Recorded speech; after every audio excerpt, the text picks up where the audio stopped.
What's up guys, welcome to my Balance Druid guide to the Emerald Dreamcatcher Legendary Helmet in Legion patch 7.2.5.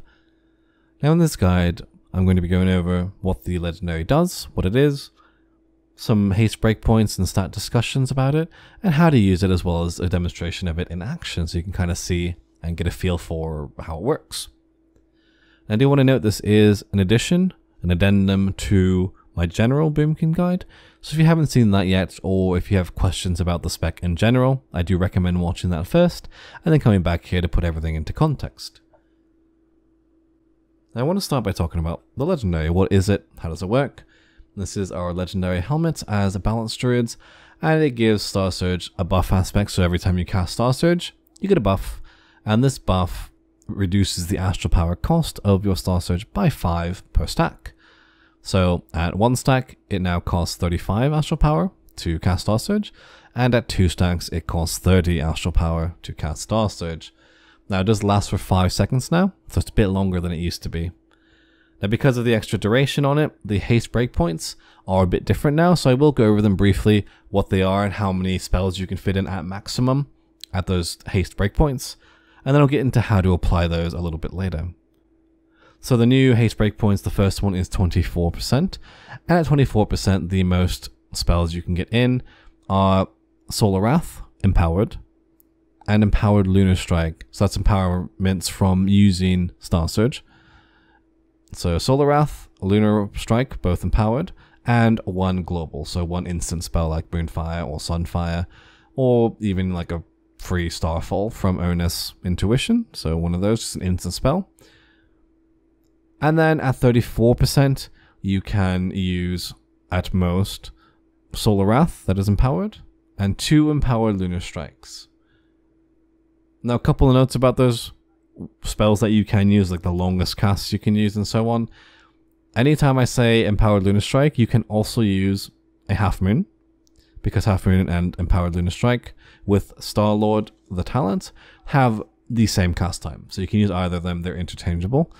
And any spell that is shorter cast than these, such as New Moon, you can also use, of course, because they are a shorter cast, so you can fit that in as well. And as far as Full Moon goes, it is on the 2.41 second cast, so anytime you can cast more spells than that take up more time than that, of course you can fit Full Moon in as well. Now, let's go ahead and talk about talents briefly. Generally, be using the talent setup somewhat like this, especially in the 15 row, and 75, 90, and 100 row, which are the relevant ones for DPS.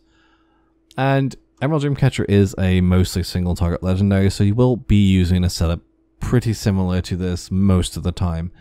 Star-Lord, definitely a requirement if you want to use Emerald Dreamcatcher, or you're losing a huge amount of value on it.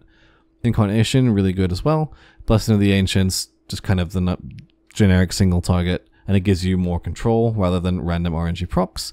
And Nature's Balance, just kind of a nice thing to have your dots refreshed as you are doing your Emerald Dreamcatcher rotation. It saves you globals, although with the new helmet you do have time to add in globals once you're above the 24% mark. So it's not as important, but it is quite nice to have. As far as using the Emerald Dreamcatcher, so how you use it, you still want to do your general rotation, right? You don't want to overcap your astral power. You don't want to sit on moon spells, so do use your moon spells as much as you can. And you try not to overcap on your empowerments, but you will. You will always overcap on your empowerments at some level with the Emerald Dreamcatcher, and that is okay, as long as you're not overcapping on one of the other two. So don't waste astral power, and don't let your moon spell sit at 3 stacks. Other than that, the only difference is that instead of just using Star Surge whenever you feel like it, or only saving it for like priority adds, you will actually pull up every time you want to use Star Surge. So pull up all the way as close to 100 as you can, certainly over 90, ideally over 94 would be really good. And then refresh your dots. So reapply Moonfire, reapply Sunfire right before you go into it. And then just Star Surge. So Star Surge once, fit in as many spells as you can without going over the astral power cap. And then Star Surge again, fit in as many spells as you can without going over the cap, and keep going like that. And that's the idea until you run out of astral power, or you have to move and you lose the buff, and then you just pull up again and just continue as so. Now, as far as how many spells you can cast and what spells you can fit in between your Star Surges, that is related to your haste breakpoints. So you can make a list of those, and there's more. I believe there's one above 50% as well, and you can fit in more stuff, and you could memorize all that and have a haste tracker that tells you exactly what your haste is, given procs, bloodlust, heroism, stuff like that. I recommend that you kind of feel it out, so get a feeling for it, because that allows you to deal with unexpected things like latency, small lag spikes, slight movement where you lose a little bit of cast time, or just like even if spells just don't queue up immediately after each other. And if you do that enough, you get a feel, and it helps you adjust on the fly, I feel, a little bit better. Of course, haste trackers are excellent, and if you find that to be the way that you like it, more power to you, and it is definitely a good way to do it. I just find for a lot of people, it's easier to get used to kind of what it feels like. Now, I do recommend having trinket proccers, or trinket proc wake auras, or trackers, or something like that, to see when you do proc haste procs, so that you do know, hey, I have this really huge proc, or hey, my whispers has in like off proc where it's making you slower, you know, the negative effect. So that can be important to do, so do recommend tracking those, as well as the duration of the Emerald Dreamcatcher buff itself. But I do recommend getting a feel for it, so practice in your raids, in your mythic pluses, and get a feel for it. But do keep in mind the 2 breakpoints I did mention, so those will give you kind of a nice generic feel for what you can normally do with the Emerald Dreamcatcher. Now I'll go ahead and demonstrate for you guys, and I will use drums at the start, just like on a raid boss, for example. You know, you just start out with Bloodlust to kind of show you how it feels with cooldowns, and with cooldowns, you know, you are going to be capping astral power a lot, so try to avoid that, and you'll get more Star Surges out instead of getting more filler casts. So I will start by precasting Solar Wrath. If I had New Moon, I would precast that as well, or cast it right after Solar Wrath, then Dots, and then Incarn, Bloodlust someone would do, of course, and all the moon stuff. All that, just a generic opener, and just kind of show you what I'm thinking and tell you what I'm thinking and looking at in terms of what I want to do next. And you'll be able to follow along with the weak ore over here on the left side of the screen, left-hand side of the screen, above the chat box. It'll show you what I have just cast. So, I'll start here. Precast Solar Wrath, and then I'll dots because I don't have New Moon. Let's precast, put my dots up, pop cooldown, Summon Lusted, and I'll get as close as I can to full. And then here, I notice, okay, I'm actually capping, so I'll just cast 1 spell before I Star Surge again, because I don't want to overcap my astral power. That's just not good. So I'm getting, you know, Solar Wrath, Lunar Strike, and, you know, a dots. And here I'm overcapping again, so I can just cast 1 spell instead. So here I get a full moon and get 2 spells. I've pissed this guy off, but I'll just try to stay here instead. And I get 2 spells off here. So I get a Solar Wrath, Lunar Strike, maybe a dots like a Moonfire I can cast. Solar Wrath, Lunar Strike, Star Surge. Maybe like a New Moon and a Lunar Strike that was instant this time. Stuff like that. And so Solar Wrath, Lunar Strike. Now this time I can half moon instead of lunar, so I can get a dot off as well. And that was a little slow, as you notice, a little latency, and having to run away kind of screws it up. So if you mess up at that point, then you want to go ahead and build up again. And then go ahead and start here. So I'll cast that, I can get a full moon, I know that. And I'm not confident in fitting other spells in, so I won't. So here I'll get a Solar Wrath, Lunar Strike, and a dots, and then get the cast off. As you see, it's a bit tight, but I can fit it in if I want to.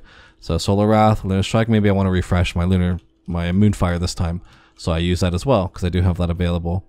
Now here maybe I will use New Moon instead of Solar Wrath, because it's a bit quicker and it has the same astral power generation. And you just keep going like this. Maybe this time I'll refresh my Sunfire with that extra global. And you just keep going as long as you can. I have New Moon again, so this time I'll do Solar Wrath, Lunar, or Half Moon, excuse me. And I could use a global as well, if I feel the need, so maybe I'll Moonfire this time.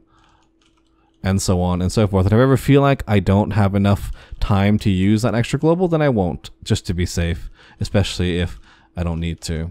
So maybe Sunfire could use refreshing here. And you just keep going like so. And if you get a proc, you know, you adjust that into your calculations, whether you can fit it in or not. But you just keep using as many spells as you can, and just get used to what you feel that you can fit in. And as you notice with this new Emerald Dreamcatcher, you can keep it going for so long as your latency doesn't screw you over, as long as like a spell queue isn't missed.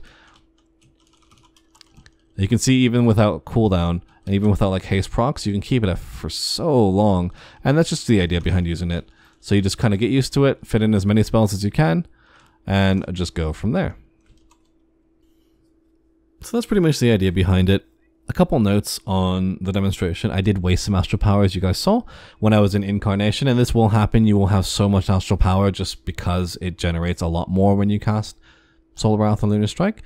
So make sure that at that point you are actually not overcapping. Cast the highest astral power generator you can without going over the cap, and then Star Surge immediately, because you'll get more damage out of Star Surges than you will out of the filler spells. And since you're not generating any more astral power anyway, you're actually just wasting damage at that point if you're overcapping. As far as add-ons, I do highly recommend Weak Auras for this particular legendary. It's very useful for tracking all sorts of stuff. I use the track, in this case, one of the haste procs that I have with my trinkets, as well as the Emerald Dreamcatcher buff itself. And I do have a link to my Weak Auras in the description below to a paste spin that does have those particular ones, or at least the Emerald Dreamcatcher one. And hopefully you guys found this useful. Hopefully you gained some insight into using your legendary helmets. And if you did enjoy it, please feel free to hit the video with a like. If you want to know when I post new content like this, or just in general, feel free to subscribe to the channel. And if you have any questions or comments, feel free to leave those in the comment section below, or catch me on my stream at twitch.tv and ask me there, or just hang out if you like. Thanks for watching, guys. Hope you enjoyed. Cheers.